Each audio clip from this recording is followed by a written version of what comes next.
નમો હરિયંતાણમ નમો સિદ્ધાણમ નમો આયર્યાણમ નમો વજ્જાયાણમ નમો લોય સવસાણમ યશો પંચનમુપકારો સમભાવપણાસન મંગલાનંચ સર્વેસિમ પરમં હવૈ મંગલમ આદિમં પૃથ્વીનાથમ આદિમં નિષ્પરિગ્રહમ આદિમં તીર્થનાથમ ચ ઋષભસ્વામી નમસ્તમ સુધાસોદરવાગ્યોષ્ણા નિર્મલિકતદિન્મુખ મૃગલક્ષ્મા તમશાંતિ શાંતિનાથ જનસ્તુભ શ્રેયસયા મંગલકેલી સદ્મ શ્રીયુક્ત શંકેશ્વર પાર્શ્વનાથ ગુરુવાર સંસાર ભયાચ રક્ષ મોક્ષ માર્ગે વર્ષાર્થવાહ જય જગજીવ જોણી વિયાણો જગગુરુ જગાણંદો જગણાહો જગબંધુ જય જગપ્રિયામો વૈભમ જય શ્રીયાણમ પવો તીર્થરાણમ અપચ્છિમો જય ગુરુ લોગાણુ જય મહાપ્પા મહાવીરો ઓંકારમ બિંદુ સંયુક્તમ નિત્યમ જાયંતિ યોગિનમ કામદમ મોક્ષદમ ચૈવ ઓંકારાય નમો નમઃ સર્વારીષ્ટ આપણા સર્વિષ્ટાર્થદાયિને સર્વવિનિધાનાય ગૌતમ સ્વામિને નમઃ જ્ઞાનધ્યાન ક્રિયાધિકાર્ય કુશલ પ્રદ્યુમ્ન ચેતા ગુરુ અંતર્લોચન પ્રોદ્ભાષિતમ ઈશ્વરી ઓંકારણ સુસેવિત વિદિતમ ઓંકાર સેવા પર સ્વયં સંયમના સદા વિજયતે શ્રી સિદ્ધિશૂરીશ્વર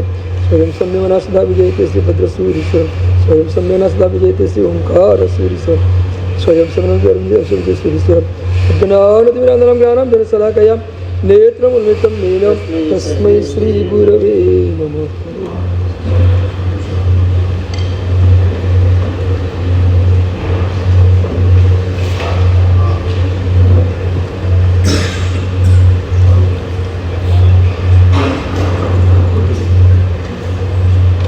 દીઠો સુવિધિ જીણન સમાધિ રશે ભર્યો લાલ ભાષ્યો આત્મ સ્વરૂપ અનાદિનો વિસર્યો લાલ શકલ વિભાગ ઉપાધિ થકી મને ઓસર્યો લાલ સત્તા સાધન માર્ગ ભણી સંચર્યો હોલા.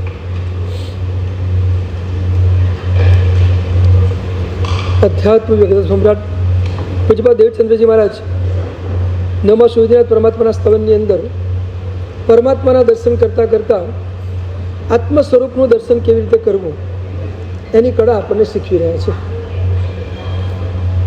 પરમાત્માના દર્શનમાં પરમાત્માના એક એક અંગ ઉપર એક એક ગુણનું ચિંતન કરી અને આ ગુણ મારી ભીતરમાં પણ આ રીતે જ પડેલો છે એવી રીતે પોતાના ગુણનું અનુસંધાન કરવા માટે આપણે ચરણ કમળથી નાભી કમળની પૂજા ગુણથી કઈ રીતે કરવી એ વિષય ઉપર જોઈ રહ્યા છીએ.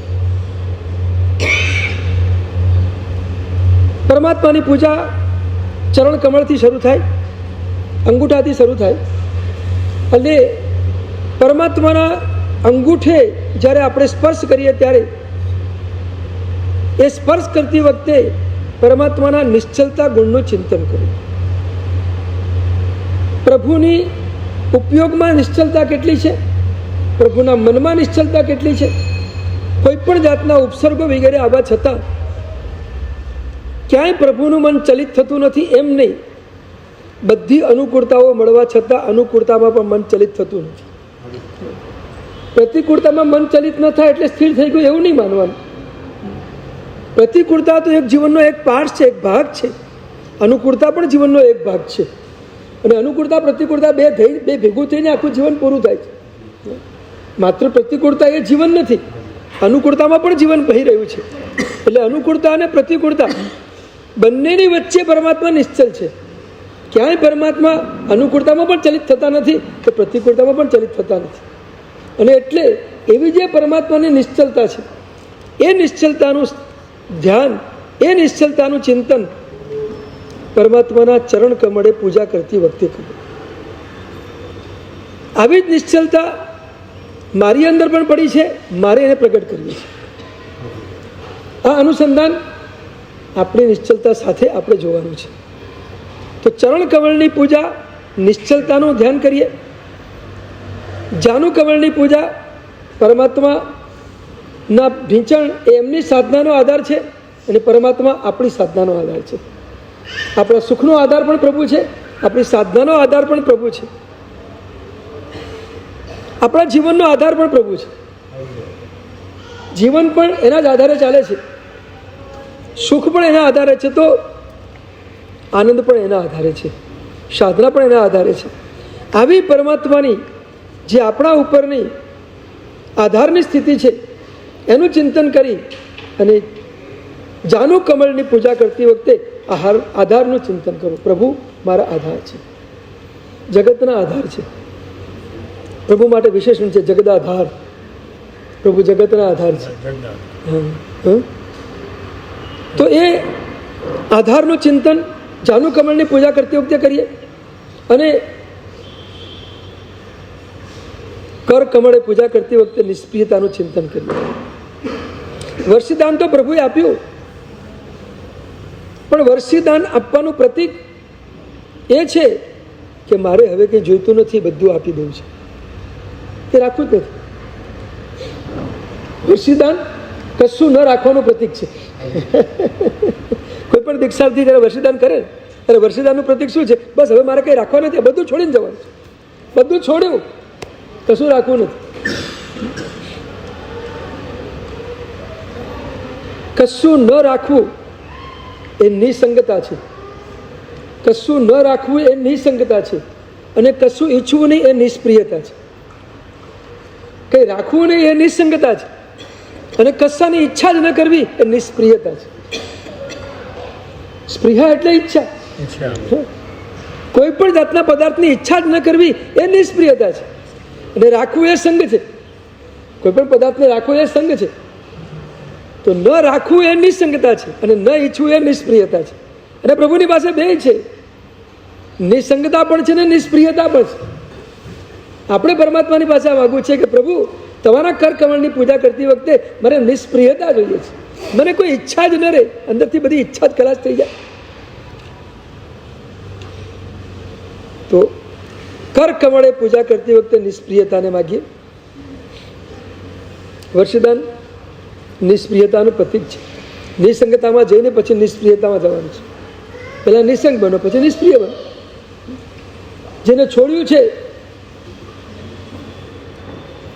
એનું અંદરમાં કોઈ સ્મરણ નહીં, એ નિષ્પ્રિયતા,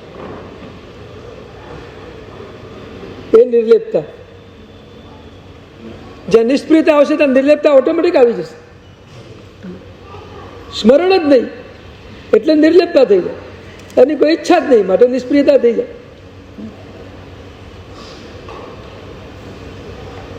તો કર કમળની પૂજા એ નિષ્પ્રિયતા ગુણના ચિંતનમાં આપણને લઈ જાય.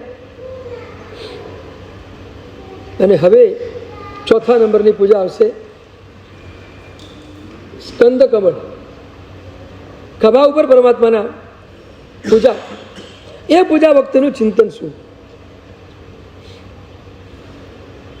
આમ ખભો છે ને અહંકારનું પણ પ્રતીક ગણે. ખભો ઉછાળીને માણસ આમ બોલે, કાં તો કોલર ઊંચા કરે, કાં તો ખભા ઊંચા કરે.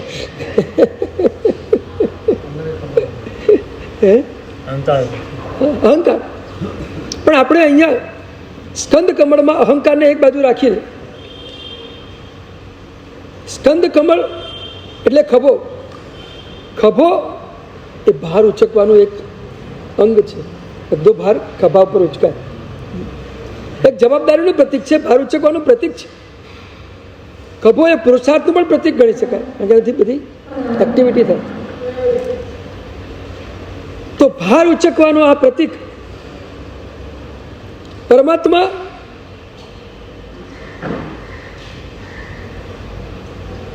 બધું જ કરી રહ્યા છે. બધો જ ભાર પ્રભુ ઉપર છે.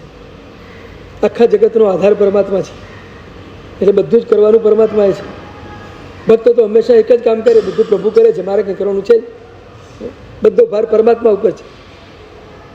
તો ખભા ઉપર બધો ભાર છે, એટલે પ્રભુ નિર્ભાર છે.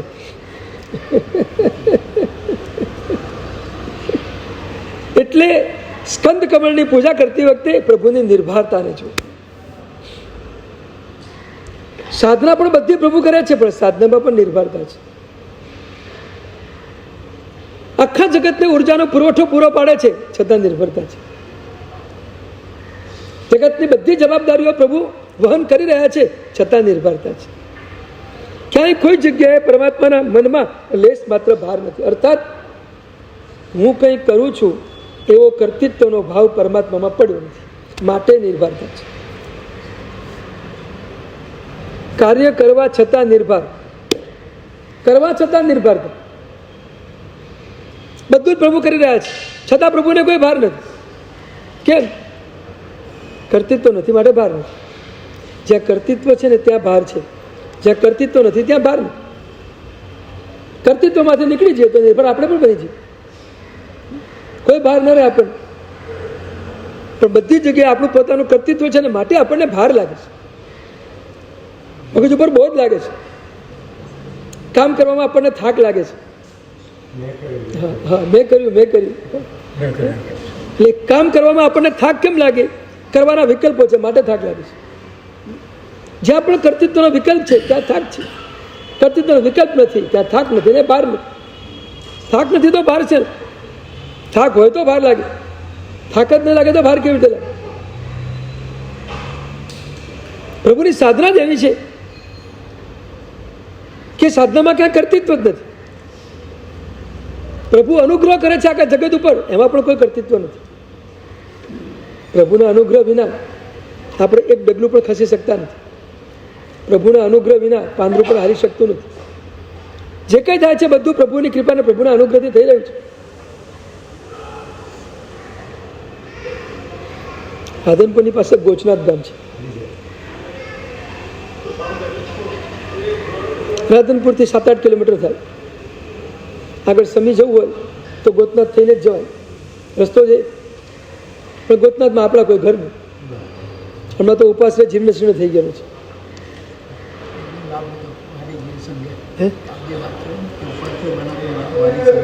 લીધો છે હમણાં લીધો? સરસ. તો મેં પેલા આ લોકોને ભણાવ્યું હતું કામ બધું. હા, અજીત 2 વાત મૂકી, ભરાઈ સંઘ લીધું. સરસ.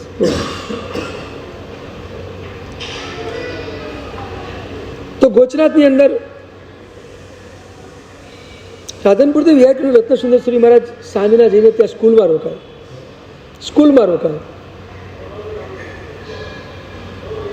સ્કૂલમાં ગયા, કાજુબાજુ લીધું, પ્રતિક્રમણ સાંજનું કરી લીધું, પછી બહાર પરસાળમાં આવીને બેઠા. અને રાતના 9:30 વાગે ચોકીદાર એક આવ્યો, સ્કૂલની ચોકી કરવા માટે વ્યક્તિ આવ્યો. એ પણ ખુરશી નાખીને બહાર ચોકમાં જઈને બેઠો, કારણ કે અંદર મહાત્મા હતા એટલે ચોકમાં જઈને બેઠો. અને પછી એને એક પછી એક બીડી પીવાનું ચાલુ કર્યું. ચેઇન સ્મોકર એ લોકોની વિશેષતા હોય, એક બીડીને 2 બીડીની વચ્ચે દિવાસની જરૂર ન પડે.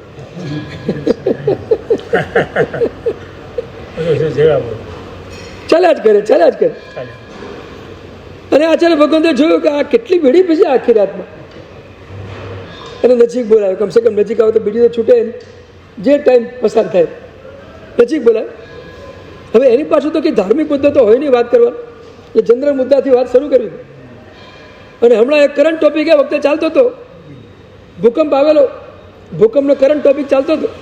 એટલે આચાર્ય ભાષામાં કહ્યું કેવો ભૂકંપ આવ્યો, કેટલી બધી જાનહાની થઈ, કેટલા મકાનો પડી ગયા, કેટલી બધી ખુવારી થઈ ગઈ, કેવો ભયંકર ભૂકંપ હતો. એટલે ચોકીદાર કે હોય હવે ભૂકંપ તો થાય, એમાં શું? આ તો આટલું બધું ઇઝી લઈ રહ્યો છે, જાણે કંઈ થયું જ નથી. હોય આ તો બધું ચાલે. જે ચાલે શું તો મારા સાહેબને કહેવું છે, એટલે ચોકીદાર કહી રહ્યો હતો.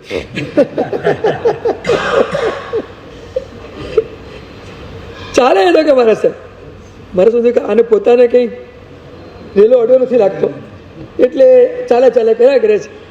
એટલે મારા સાહેબે એને પૂછ્યું કે તને કોઈ નુકસાન નથી થયું લાગતું? તો કે ના એવું થોડું હોય, નુકસાન તો બધાને થાય, મને થાય, એમાં શું ફરક પડે? તને શું, મારું આખું ઘર પડી ગયું. તોય તું કહે છે ચાલે? તું કઈ માનસિકતામાં છે? એને કીધું ગુરુદેવ આમાં આટલી ચિંતા કરવાની જરૂર છે. હું તો એ વિચાર કરું છું કે મારા પ્રભુની તાકાત કેટલી છે કે જે કામ કોઈ ન કરી શકે એ કામ એ જ કરી શકે. આખી કચ્છથી મુંબઈ સુધીની ધરતી હલાવી નાખી, આ બીજું કોણ કરી શકે? આ કામ ક્યારેક આવા માણસો પાસે પણ ફિલોસોફી જોવા મળે. એમ લાગે કે આ શું ભણ્યા હશે, પણ એને ફિલોસોફી એવી અંદર ઉતારી હોય ને કે જીવનમાં આત્મસાત કરી લીધી, અને ફિલોસોફીથી જ જીવન જીવતા હોય. એનું ઘર પડી ગયું તો એને કોઈ ચિંતા નહીં, કોઈ ભાર નહીં. બધું પ્રભુ કરે છે, આમાં આપણે ચાલ્યા જઈએ તો આપણને કોઈ ભાર નહીં. આ ભાર બધું આપણે કરીએ છીએ, કર્તૃત્વનો ભાર છે. કર્તૃત્વમાંથી નીકળી જઈએ તો ભાર કંઈ લાગે. નિર્ભારતા.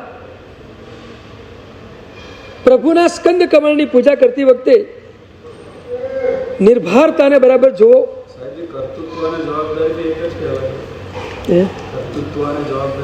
જવાબદારી પણ કર્તૃત્વ સ્વરૂપ જ છે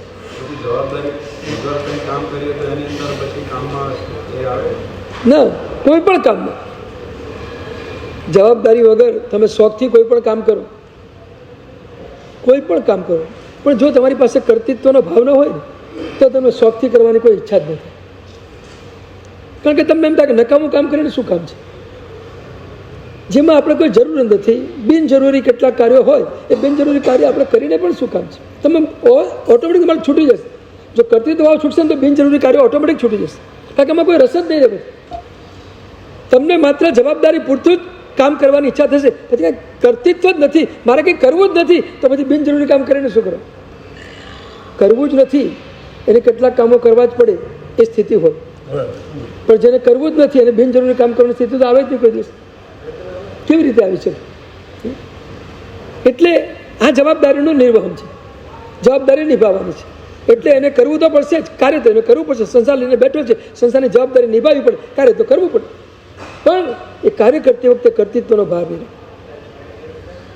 ખરેખર તો કોઈ કાર્યનો ભાર નથી રાખવો છે. કોઈના ઉપર ઉપકાર કરીએ ને તો ઉપકારનો પણ ભાર ન રાખો. કોઈ સુકૃત કરે તો સુકૃતનો પણ કોઈ ભાર ન રાખો. કોઈને દાન કરે તો દાનનો પણ કોઈ ભાર ન રાખો. છેવટ ત્યાં સુધી કહું, વિચાર થઈ જાય તો વિચારનો પણ ભાર નહીં રાખો. વિચારે આવે એને જાય, એ મેં કર્યા છે એવો ભાવ નહીં કરો. વિચાર આવે એને જાય, ઠીક છે, આવે અને ગયા, પૂરું થઈ ગયું.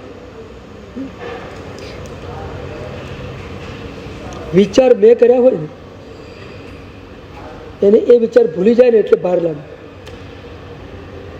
વિચાર મેં કર્યા છે માટે હું વિચાર ભૂલી ગયો માટે મને ભાર લાગે છે. એ વિચાર મેં કર્યા નથી તો ભૂલી ગયો ભાર શું?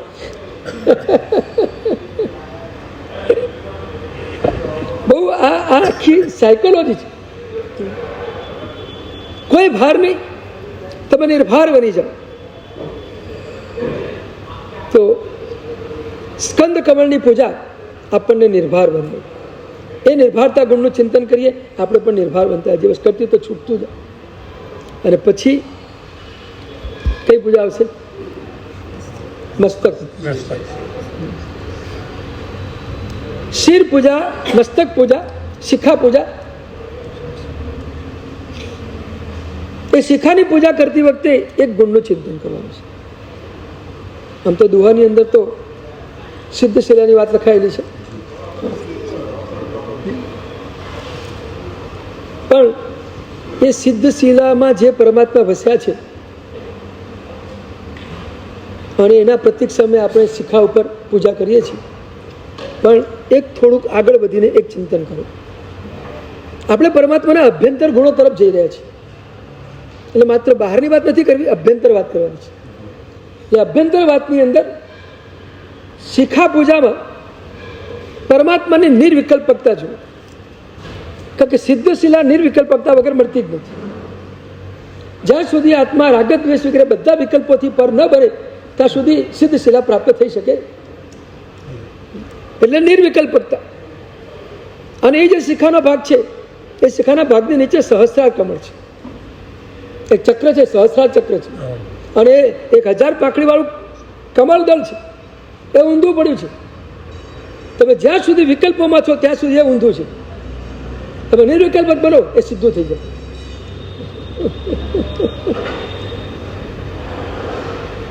સહસ્રાર ચક્ર ખુલી જાય, કમળ સીધું થાય એટલે સહસ્રાર ચક્ર ખુલી ગયું. તમે જેટલા અંશે નિર્વિકલ્પક બનો એટલે સહસ્રાર ચક્ર ખુલી જાય. પ્રભુનું સહસ્રાર ચક્ર ખુલી ગયું. એટલે નિર્વિકલ્પકતા એ આ શિખાની પૂજા કરતી વખતે ચિંતન કરવાનું છે. પ્રભુ તમે નિર્વિકલ્પક બન્યા, તમારું સહસ્રાર ચક્ર ખુલી ગયું. મારે પણ ચક્ર ખોલવું છે, મારે નિર્વિકલ્પકમાં જવું પડશે. કોઈ વિકલ્પ નહીં.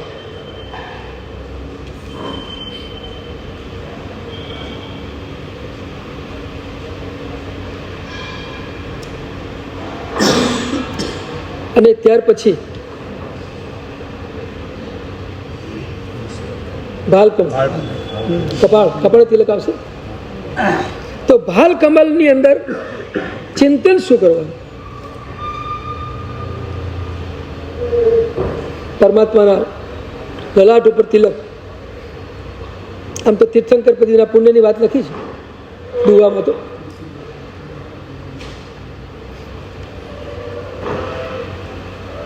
પણ આપણે ભીતરમાં જઈને આ ભાલ કમળે પૂજા કરતી વખતે પ્રભુની નિરહંકારિતાનું ચિંતન કરો. પ્રભુ તમે નિરહંકારી છો. તીર્થંકર પદનું આટલું વિશેષ કોટીનું તમારું પુણ્ય.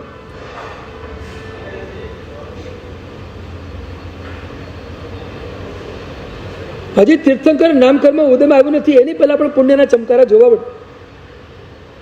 પરમાત્માનું ચવન કલ્યાણક, પરમાત્માનું જન્મ કલ્યાણક, એ પરમાત્માના તીર્થંકર નામકર્મના ઉદયની પહેલાની ઘટના છે. પણ ઉદયની પહેલા ચવન અને જન્મમાં પણ જો આટલું બધું પુણ્ય ચમકારા મારતું હોય તો તીર્થંકર નામકર્મનો ઉદય થયા પછી એ પુણ્ય કેટલું ચમકારા મારે.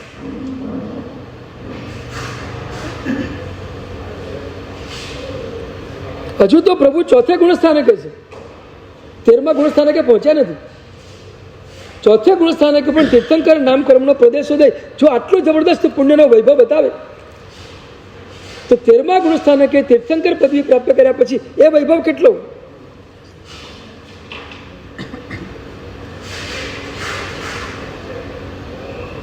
તમને બે વચ્ચેના વૈભવની ખબર છે? વૈભવના ફરકની ખબર છે? પરમાત્મા સંસારમાં હતા એ વખતે પરમાત્માનો વૈભવ કેવો હતો અને પરમાત્મા તીર્થંકર બન્યા પછી પરમાત્માનો વૈભવ કેવો. બાહ્ય દૃષ્ટિએ વૈભવમાં ફરક કેટલો. અભ્યંતર દૃષ્ટિએ તો વાત જ છોડો, કારણ કે પ્રભુએ સંપૂર્ણ ગુણો પ્રગટ કર્યા એટલે અંદરની ગુણની ધારા તો પૂર્ણપણે વિકસિત થઈ ગઈ છે. એટલે એ ગુણની ધારાની વાત હમણાં જવા દઈએ. બાહ્ય દૃષ્ટિએ, ભૌતિક દૃષ્ટિએ તીર્થંકર નામકર્મના ઉદય પહેલા ચવન અને જન્મ વખતનો પરમાત્માનો જે પુણ્ય વૈભવ અને તીર્થંકર પદ પ્રાપ્ત કર્યા પછીનો પુણ્ય વૈભવ, એ પુણ્ય વૈભવમાં ફરક શું? વાત તો સમજાય છે ને બરાબર? બે વચ્ચેનું અંતર મારે તને બતાવું છે એટલે વાત કરું છું. હા, પછી તીર્થંકર પદવી મળી એટલે પરમાત્માનું કેટલું ગજબનું પુણ્ય વિસ્ફોટ થઈને બહાર આવ્યું. 3 ઘટ, સમવસ્ત્રણ, અષ્ટપ્રાત્યાર્ય, બધા અતિશયો. તમે આમ જુઓ, પરમાત્માનું સ્વરૂપ જુઓ. તીર્થંકર નામકર્મના ઉદય પહેલા ચવન અને જન્મ વખતે પણ જો આટલું બધું પુણ્ય ચમકારા મારે છે તો તીર્થંકર પદવી પ્રાપ્ત કર્યા પછી તો પુણ્ય એક્સ્ટ્રીમ પોઈન્ટ ઉપર પહોંચે છે. પછીનું જે પુણ્ય છે 3 ઘટ, ઝાકજમાળ, કેટલું આમ તમે જો શું અદભુત પરમાત્માનું સ્વરૂપ. 20,000 પગથિયા ચડો ત્યારે પ્રભુના ચરણ સુધી પહોંચી શકો. 20,000 પગથિયા ચડવા પડે અને છતાં કોઈ પણ વ્યક્તિને ઘરડામ ઘરડા માણસને પગથિયા ચડતા ક્યાંય શ્વાસ ન ચડે એ પરમાત્માનો અતિશય. શ્વાસ પણ ન ચડે. શત્રુંજય કરતા 6 થી 7 ગણી ઊંચાઈ થઈ. શત્રુંજય કરતા શત્રુંજયના પગથિયા 3635 છે, એટલે એના કરતા 6 ગણી ઊંચાઈ થઈ. 6 ગણી ઊંચાઈ ચડવા છતાં પણ કોઈને થાક ન લાગે. પ્રભુનો અતિશય કેટલો જબરદસ્ત. આ પ્રભુનું પુણ્ય, આ તીર્થંકર પદનું, આ તીર્થંકર પદનું પુણ્ય. પણ છતાં આપણે નિરંકારિતાનું ધ્યાન એટલા માટે કરવું છે કે આટલું બધું પુણ્ય હોવા છતાં પરમાત્માને એનો કોઈ અહંકાર નથી. પુણ્યના ઉદયને ભોગવવા છતાં, એક વાક્ય બરાબર યાદ રાખજો, પુણ્યના ઉદયને ભોગવવા છતાં એ પુણ્યના ઉદયનો અંદર કોઈ સ્પર્શ નથી. આ નિરહંકારિતા છે. પ્રભુ ઔદયિક ભાવને સ્પર્શતા જ નથી. કર્મના ઉદયથી જે મળે છે એને એના ઉપર પ્રભુની ક્યાંય નજર જ નથી. તીર્થંકરની નજર તીર્થંકર પદવી ઉપર ન હોય, તીર્થંકરની નજર તીર્થંકરના પુણ્ય ઉપર પણ ન હોય. એ એમને અંદરથી ક્યાંય સ્પર્શે નહીં. એ બધો બાહ્ય વૈભવ ચાલ્યા કરે. પરમાત્માને પુણ્યનું કોઈ લેવા દેવા જ નથી. અંદરથી કોઈ લેવા દેવા નથી. બહારથી ભલે તીર્થંકર પદવીનું બધું પુણ્ય એમને વૈભવ આપ્યા કરતું હોય પણ અંદર કોઈ અસર નથી. પુણ્યના ઉદયની અંદર અસર ન થવી આ જ નિરહંકારિતા છે.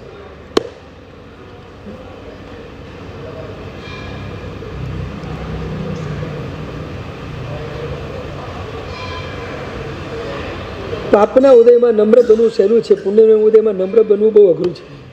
બહુ અઘરું છે, ઘણું બધું અઘરું છે. પુણ્યના ઉદયમાં નમ્ર બની શકાતું જ નથી. ત્યાં વટનો જ ભાવ આવે અને બીજાને કટ કરવાનો જ ભાવ આવે. વટ અને કટ જ ચાલે. પુણ્યના ઉદય વખતે આપણે વિચાર નથી કરતા કે પુણ્યનો ઉદય છે, એમાં મારું કશું છે જ નહીં. હું શા માટે એને આટલું બધું પકડીને કે એને મારું માનીને બેસું છું? પરમાત્માનું તીર્થંકર નામ કરવાનું પુણ્ય કોઈ અંદર સ્પર્શ નહીં, એટલે જ નિરંકારિતા છે. અને બીજી અપેક્ષા બહુ મજાની વાત એક કરું. ભાલ કમરે લલાટે તિલક. લલાટ એ આજ્ઞા ચક્ર છે, શિખા એ સહસ્રા ચક્ર છે, તો લલાટ એ આજ્ઞા ચક્ર છે. અને આજ્ઞા ચક્ર ઉપર આપણે પૂજા એટલા માટે કરીએ છીએ, મારું આજ્ઞા ચક્ર ખુલી જાય.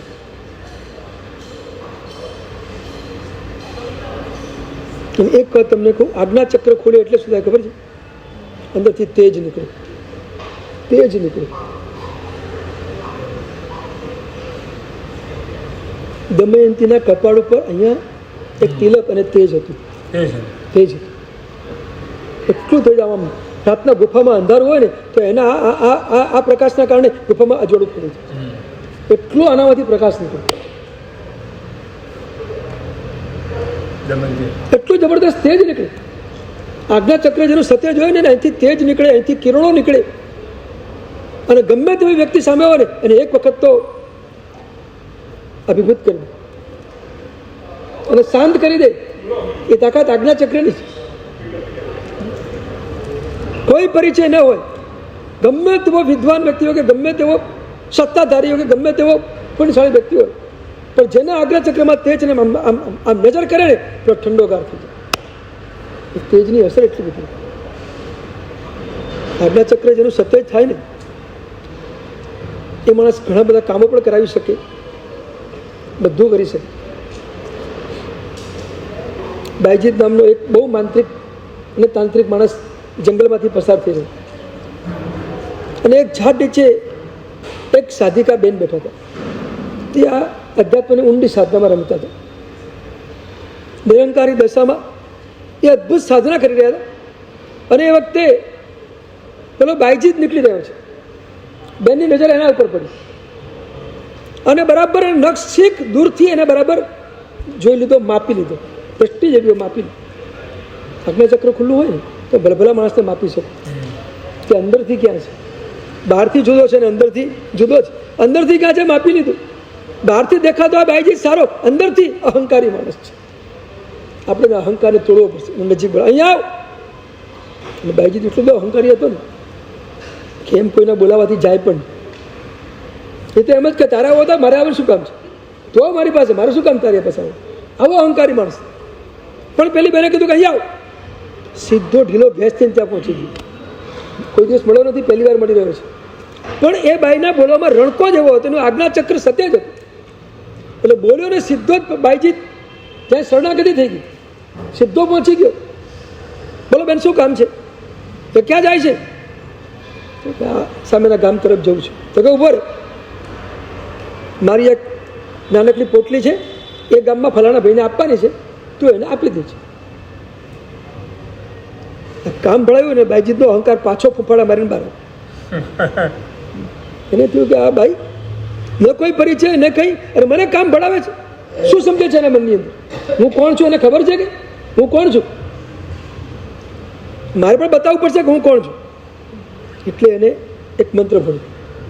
મંત્ર ભણીને સીધો વાઘ આવીને ઉભો, સીધો વાઘ આવી ગયો. અને પછી વાઘના માથા ઉપર પોટલી મૂકીને એને કીધું કે જા આ ગામમાં જઈને આ ભાઈને આપી દેજો. વાઘને રવાનું. એને એમ હતું કે આ ઘટનાની અસર આ બાઈ ઉપર ખૂબ પડશે. એને લાગશે કે આની પાસે શું તાકાત છે. વાઘને બોલાવી લીધો, વાઘને ઉપર માથા પર પોટલી મૂકીને અને કીધું તું આપી આવ. શું તાકાત છે આની પાસે? આપણને તો એવું જ લાગે. પણ આ બાઈ કેટલી ઊંડે ઉતરેલી હશે સાધનામાં. એ બાઈએ એને એટલું જ કીધું, હરામખોર, એક નાનકડી પોટલી લઈ જતા તને થાક લાગી ગયો? આટલો હરા માટકાનો માણસ છે તું, એના માટે તે વાઘને આટલો બધો શ્રમ આપ્યો. તારે જવાનું જ હતું ત્યાં, તો વાઘને શ્રમ આપવાની જરૂર શું હતી? તારે જ ઉચકીને જવું તું ને. તને ખબર નથી પડતી? આવા પ્રાણીઓને તું ખોટો પરેશાન કરે. જે રીતે બોલીને પેલો કે હા મારી ભૂલ થઈ શું તારે એટલે તું ભૂલ થઈ તૂટી ગઈ. એટલે આજ્ઞાચક્ર જ્યારે સત્ય થાય ને, સત્ય ત્યારે જ થાય કે આપણો અહંકાર ન હોય તો. જો કર્તૃત્વનો અહંકાર હોય, જો હું કંઈક કરું છું એનો અહંકાર હોય, કે હું કંઈક છું એનો અહંકાર હોય, વ્યક્તિત્વનો અહંકાર હોય, તો કોઈ દિવસ આજ્ઞાચક્ર સત્ય જ ન થાય. જે નિરંકારી બને છે એના જ આજ્ઞાચક્રમાંથી આ તેજ નીકળે છે. એના જ આજ્ઞાચક્રમાંથી આવી અદ્ભુત બીજાને પરાભવ કરનારી, અભિભૂત કરનારી એક વાણી નીકળી શકે છે. તો આજ્ઞાચક્રમાં બાલ કમલ ઉપર પૂજા કરીને શું ચિંતન કરવાનું? નિરહંકારિતા.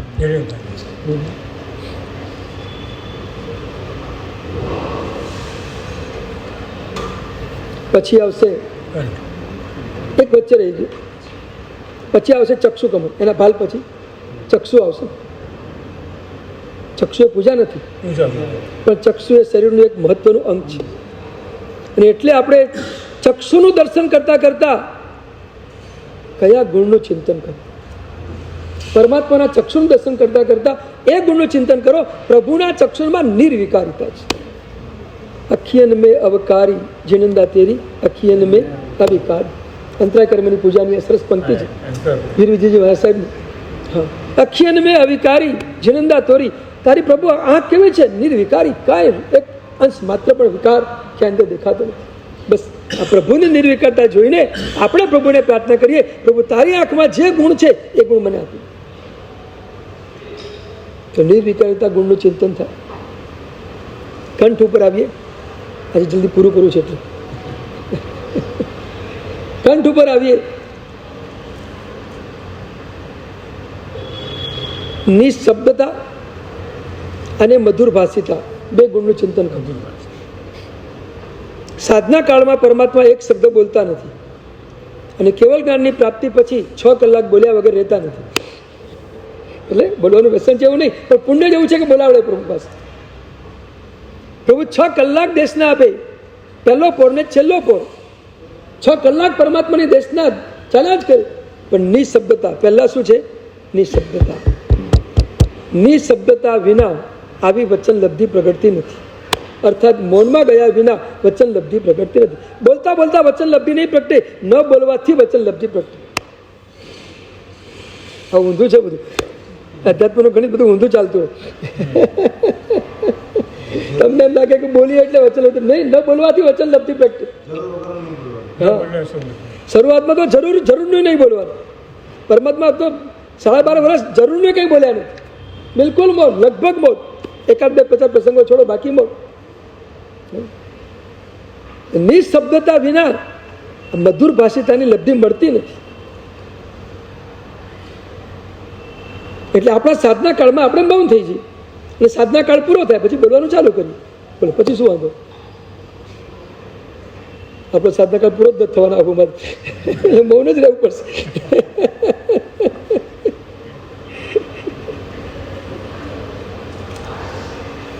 નિશબ્દતા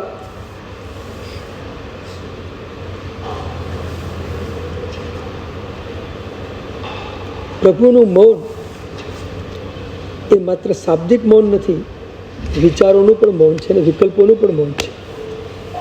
મૌનની પરિભાષા પરમાત્માના સાધનાના ક્ષેત્રમાં બહુ આગળ છે. નિશબ્દ બનવું એ તો બહુ સામાન્ય કક્ષાની વાત છે, પણ નિર્વિચાર બનવું, નિર્વિકલ્પક બનવું એના કરતાં પણ ઊંચી કક્ષાની વાત છે. પ્રભુની સાધના તો નિર્વિચાર નિર્વિકલ્પક બનવાની સાધના, પણ કંઠની વાત છે એટલે નિશબ્દતા ઉપર આપણે કેન્દ્રિત થઈ રહ્યા છીએ કે કમસે કમ નિશબ્દતા તો આપણે લાવી દઈએ. પ્રભુ સાધના કાળમાં કંઈ નથી બોલ્યા. હું મારા જીવનકાળમાં કેટલાક કલાક મૌન રાખવાનો પ્રયત્ન શરૂ કરો. સવારે ઉઠીને 2 કલાક મૌન કરો. 2 કલાક કેમ બોલવાનું જ નહીં, 6 થી 8 કેમ બોલવાનું નહીં. પ્રાર્થના પૂરી થાય પછી બોલવાનું ચાલુ કરો, ત્યાં સુધી કંઈ બોલવાનું જ નહીં. સીધું ઘરેથી આવી જવાનું, પછી ઘરે ગયા પછી બોલવાનું, ત્યાં સુધી બોલવાનું જ નહીં. મૌન. આ તો સહેલું છે, બહુ થઈ શકે એવું છે. હા, કાલથી ચાલુ થઈ જશે. 6 થી 8 સવાર સુધી 2 કલાક, સવા 2 કલાક મૌન, બિલકુલ મનપૂર્વકની સાધના. તો કંઈક અંશે નિઃશબ્દતાનો આપણને સ્પર્શ થશે. અને આ 2 કલાકનું મૌન તમારા વાણી ઉપર એટલું બધો કંટ્રોલ લાવશે કે જરૂર પૂરતું બોલાશે, ધીમે ધીમે બિનજરૂરી બોલવાનું આખું બંધ થઈ જશે. કંટ્રોલ 100% લાવે. તમે પ્રયોગમાં જાઓ એટલે એનું પરિણામ કંઈક તો આવે જ. તો નિઃશબ્દતા અને મધુર ભાષિતા, જ્યાં જરૂર પડી ત્યાં પરમાત્માએ શબ્દનો ઉપયોગ કર્યો. છદ્મસ્ત કાળમાં બુજબુજ ચંડકોશિયા જેવા શબ્દો બોલે અને પછી પરમાત્માના જે શબ્દો નીકળ્યા કેવલ જ્ઞાન પછી જે મધુર વાણી નીકળી એને તો કેટલા બધા જીવનોને પરિવર્તન કરવા. ન સાંભળવાની ઈચ્છા છતાં પણ પ્રભુની વાણી સંભળાય તો એ કલ્યાણ થઈ જાય. તો રવણિયા ચોરી થઈ ઈચ્છા નથી સાંભળવાની પણ સાંભળાઈ ગઈ ને તો કલ્યાણ થઈ ગયું. આ પરમાત્માની દેશના એક સારો સંગીતકાર હોય અને એ જ્યારે સુર છેડે ને ત્યારે હજારો માણસોને ડોલાવી દે, બધાને શાંત કરી દે, બધાને સંગીતના આનંદમાં ડૂબાડી દે. એક સારા સંગીતકારની આ તાકાત છે. તો પ્રભુની દેશના તો માલકોસ રાગમાં નહીં, માલકોસ તો મુખ્ય રાગ હોય, 6400 રાગમાં પરમાત્માની દેશના ચાલે. 6400 રાગમાં. હા, અને એ રીતે ચાલતી આ પરમાત્માની દેશના શું એના મધુર ધ્વનિઓ નીકળતા હોય, ભલભલો માણસ શાંત થઈ જાય. 6 મહિનાની ભૂખ તરસ પરમાત્માની દેશના સાંભળવા જાય અને બધું શાંત થઈ જાય. આ તાકાત પરમાત્માની વાણીમાં છે. કેટલી ગજબની આ પ્રભુની વાણી, આ મધુર ભાષિતા પરમાત્માની.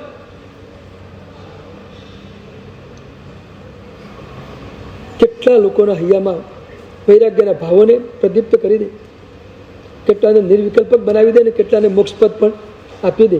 આવી અદ્ભુત આ પરમાત્માની વાણી, આ મધુર ભાષિતા. પણ એ વાણીમાં ક્યાંય કર્કશતા ન હોય, વાણી અત્યંત મીઠી હોય, ખૂબ મીઠાશ હોય. અમને આ વ્યાખ્યાન માટે તૈયાર કર્યા ગુરુદેવ ઓમકાર સુરેશ્વરજી મારા સાહેબ. આપણે તૈયાર કરતાં પહેલાં અમને બહુ ઘડ્યા અને અમને ખાસ સૂચના આપી હતી, વ્યાખ્યાન કરો ત્યારે કોઈને ઉતારી પાડવાના નહીં, એકદમ મીઠી અને મધુર ભાષામાં જ પરમાત્માની વાણી ચાલવી જોઈએ. ક્યાંય કર્કશતા ના આવી જોઈએ, ક્યાંય તૂટી પડવાની વાત ના આવી જોઈએ. બસ જેટલી બને એટલી હળવાશથી આ પ્રભુની વાણીને પીરસજો. એટલી શિખામણ આપો કે પ્રભુની વાણી છે. પ્રભુની વાણીમાં કડવાશ શું કરવા? પ્રભુની વાણીમાં તો મીઠાશ શું છે? મધુર ભાષિતા. એ મીઠી જ લાગે, એમાં પ્રેમ જ નીતરતો, એમાં કરુણા જ નીતરતી હોય, એમાં વૈરાગ્યના અંશો નીતરતા હોય, એમાં સાધનાનો પ્રદીપ પ્રગટતો હોય. આવી સરસ મજાની વાણી અંદરથી વહે, મધુરતા. વાણીમાં જેટલી મીઠાશ હોય એટલી સામેની વ્યક્તિને એની અસર જલ્દી થાય. અને મીઠાશને જેટલી અસર થાય ને એ લોંગ ટાઈમ ચાલે. કડકાઈની અસર તાત્કાલિક થાય પણ પછી ભૂલાઈ જાય, અને મીઠાશની અસર લોંગ ટાઈમ ચાલે. પ્રેમની અસર હંમેશા લાંબી જ હોય. એટલે ગુરુદેવ કહેતા કે ભાષા તમારી મધુર જ જોઈએ, મીઠી ભાષામાં બોલવાનું. ક્યાંય કોઈને સેજ પણ દુઃખ લાગે એવું કંઈ બોલવું. ભલે પદાર્થની દૃષ્ટિએ કદાચ કંઈક બોલવું પડે, જુદી વસ્તુ છે, પણ તમારા ભાવમાં તો માત્ર મીઠાશ જ હોય છે. આ મધુર ભાષિતા. પછી હૃદય કમળની પૂજા, નિર્મલતા. પ્રભુનું હૃદય અત્યંત નિર્મલ છે, ઉપસમ ભાવથી યુક્ત છે, નિર્મલતા છે. નથી રાગ, નથી દ્વેષ, નથી અહમ, કશું જ નથી. રાગ દ્વેષનો અહમ ને મલ જેમાંથી નીકળી ગયો છે એવી નિર્મલતા પ્રભુના હૃદયમાં પડેલી છે. Crystal clean heart. હાર્ટ એકદમ ચોખ્ખું છે. વિજ્ઞાનની પરિભાષામાં, ડોક્ટરની ભાષામાં એમ કહેવાય કે નળી બ્લોકેજ ન હોય તો હાર્ટ ચોખ્ખું કહેવાય. નળીમાં બ્લોકેજ ન હોય તો હાર્ટ ચોખ્ખું કહેવાય. પરમાત્માની ભાષામાં અંદર ક્યાંય રાગ દ્વેષનો અંશ ન હોય તો હાર્ટ ચોખ્ખું કહેવાય. તો હાર્ટ ક્લીન કહેવાય. એટલે નિર્મળતા. આ નિર્મળતાને આપણે લાવી દઈએ.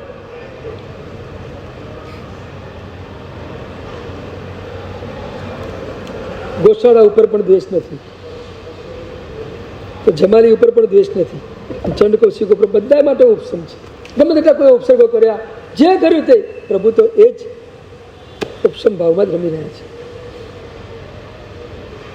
મીરાને એના રાણાએ ઝેર આપ્યું. તો કોઈકે મીરાને પૂછ્યું કે તને રાણા ઉપર દ્વેષ ન થાય, તને ઝેરનો પ્યાલો આપીને ગટગટાવવાનું કીધું, તને એના પર દ્વેષ બુદ્ધિ ન થાય? ભલે ઝેરનો પ્યાલો અમૃત થઈ ગયો વસ્તુ જુદી છે, એ તારો ભક્તિનો પ્રભાવ કે તારા પ્રભુનો પ્રભાવ, પણ તને આપ્યું તો ઝેર, તો તને એના પર દ્વેષ થાય કે ન થાય? મીરાએ સરસ જવાબ આપ્યો કે મારે જેના ઉપર દ્વેષ કરવો હોય એને મારે યાદ તો કરવો પડે. મારે જેના ઉપર દ્વેષ કરવો એને મારે યાદ તો કરવો પડે ને. હા, જેના પર દ્વેષ કરો એને યાદ કર્યા વગર તો દ્વેષ થાય નહીં. તો મારા મનમાં તો કૃષ્ણ જમી રહ્યા છે, પછી બીજું કોઈ તો છે નહીં, તો હું યાદ કેવી રીતે કરું? અને બીજા કોઈને યાદ આવે નહીં તો બીજા કોઈ પર દ્વેષ થાય નહીં. એટલે મારો તો દ્વેષનો કોઈ અવકાશ જ નથી, દ્વેષનો કોઈ ચાન્સ જ નથી, કારણ કે કૃષ્ણ જ રમી રહ્યા છે, બીજું તો કોઈ રમતું જ નથી. તો દ્વેષ કેવી રીતે થાય? શું નિર્મળતા હશે મીરા પાસે? પહેલે ગુણસ્થાનકે રહેલી મીરા પાસે આટલી નિર્મળતા હોત તો આટલા ગુણસ્થાનકે પહોંચેલા આપણી પાસે કેટલી નિર્મળતા હોય? કાં તો પહોંચ્યા નથી, કાં તો નિર્મળતા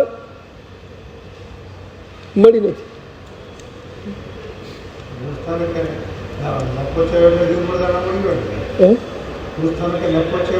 હા, ચોક્કસ નથી પહોંચ્યા માટે નિર્મળતા નથી. તો નિર્મળતા મળ્યા વગર રહે જ નહીં. ગુણસ્થાનકે પહોંચો એટલે એટલા કસાય તો જાય જ, અને કસાય જાય એટલે નિર્મળતા થાય.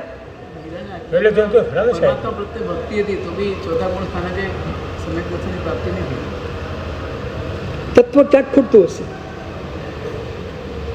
અને તત્વ ખૂટતું હોય તો એ ન પણ પહોંચી શકે. ભક્તિ યોગમાં ટોપ હોય પણ પછી અમુક જગ્યાએ ક્યાંક તત્વ ખૂટતું.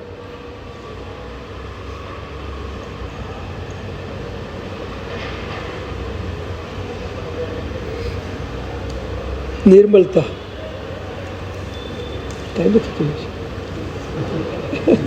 બસ આ પેલું પૂરું કરી લો, નાભી કમળ પૂરું કરી લો, બરાબર છે. છેલ્લે નાભી કમળે નિજાનંદતાનો ગુણનું ચિંતન કરજો. હૃદયમાં નિર્મળતા તો નાભીમાં નિજાનંદતા.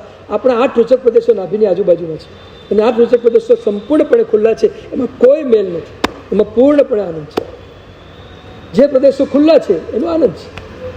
એટલે નાભી કમળની પૂજા કરતી વખતે 8 રૂચક પ્રદેશો જેમ ખુલ્લા છે એવી રીતે બધા પ્રદેશો જેમના ખુલ્લા થઈ જાય અને પૂર્ણતા સંપૂર્ણ આનંદથી ખુલ્લો થઈ જાય. એટલે નાભી કમળની પૂજા કરતી વખતે નિજાનંદતાનો ગુણની ચિંતા કરજો. પ્રભુ નિજાનંદમાં મસ્ત છે અને મારે નિજાનંદમાં મસ્ત બનવું છે. થઈ ગઈ પૂજા? હવે રોજ કરજો, બરાબર? બોલો. ચરણ કમળે નિશ્ચલતા, જાનુ કમળે આધારતા, કર કમળે નિસ્પૃહતા, પછી સ્કંદ કમળે નિર્ભારતા, શિખા ઉપર નિર્વિકલ્પકતા, કપાળે નિરંકારિતા, કંઠમાં નિઃશબ્દતા મધુરભાષિતા, અને હૃદયમાં નિર્મળતા, અને નાભીમાં નિજાનંદતા. બસ આ રીતે પરમાત્માની પૂજા કરો તો પ્રભુ આપણને અધ્યાત્મમાં ઊંડે લઈ જશે. આપણા સ્વરૂપનું દર્શન આ રીતે ગુણનું ચિંતન કરતાં કરતાં આપણે કરીએ એ વાત દેવચંદ્રજી મહારાજ આ સ્તવનની પંક્તિ આપણને કહી રહ્યા છે. આગળ આપણે જોઈશું આવતીકાલે.